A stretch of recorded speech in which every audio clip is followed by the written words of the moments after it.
Allez, bien-aimés dans le Seigneur Jésus-Christ et bienvenue à notre temps de méditation et de réflexion sur la parole du Seigneur.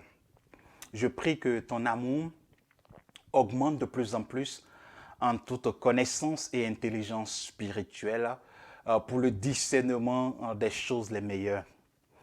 Pourquoi prier quand tu peux t'inquiéter? En effet, face aux besoins que nous rencontrons tous les jours, face aux défis, face aux peines, aux difficultés de la vie, nous avons deux alternatives qui se présentent à nous, l'inquiétude ou la prière. Mais l'expérience de la vie démontre que nous cédons rapidement et aisément à l'inquiétude plutôt qu'à la prière.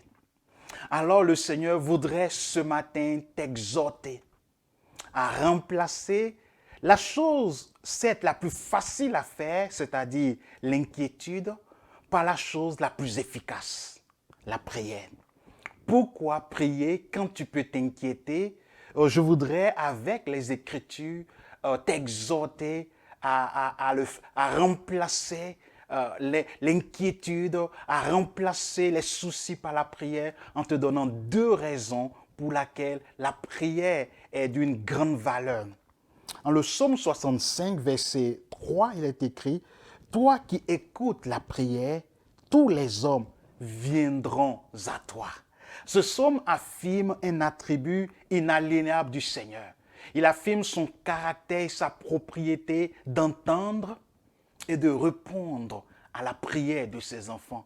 En effet, les Écritures nous révèlent un Père qui écoute, qui prend un grand plaisir, une joie intense, une joie profonde à écouter la prière de ses enfants. Nulle part dans les Écritures, l'inquiétude est désignée comme le moyen par lequel nous pouvons faire savoir et connaître nos besoins à notre Dieu, mais plutôt la prière.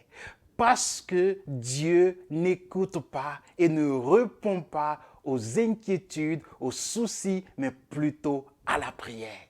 Et Philippiens chapitre 4, verset 6 l'affirme bien. Il dit, ne vous inquiétez de rien, mais en toute chose, faites connaître vos besoins à Dieu par des prières et des supplications avec des actions de grâce. Pourquoi tu dois prier quand tu peux t'inquiéter? Tout simplement parce que la Bible affirme que Dieu n'écoute pas et ne répond pas aux inquiétudes, mais plutôt à la prière. La seconde raison pour laquelle tu dois faire cela, c'est parce que l'inquiétude n'accomplit rien, mais la prière du juste est d'une grande efficacité. Le Seigneur l'affirme très bien en Matthieu chapitre 6, verset 27, lorsqu'il pose cette question, lorsqu'il demande qui de vous, par ses inquiétudes, peut ajouter une coudée à la durée de sa vie. Nous ne pouvons en effet pas ajouter quoi que ce soit à notre vie en nous inquiétant. Il y a peut-être de plus horribles péchés que l'inquiétude, mais il n'y en a pas de plus débilitant et inutile que l'inquiétude. Parce que l'inquiétude trouble l'esprit. L'inquiétude agite les émotions. L'inquiétude déséquilibre le cœur. Et faisant tout ça, elle n'apporte rien à notre vie, elle n'accomplit rien. Comme le vieil adage le dit, les soucis sont comme une chaise à bascule. Elle te donnera quelque chose à faire, mais ne te mènera nulle part.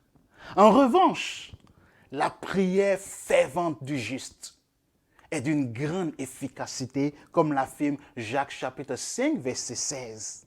La prière fervente de celui ou celle dont la vie est unie à Jésus-Christ, la Bible dit, elle est d'une grande efficacité parce que par elle, le Seigneur agit, intervient, délivre, pourvoit, sauve.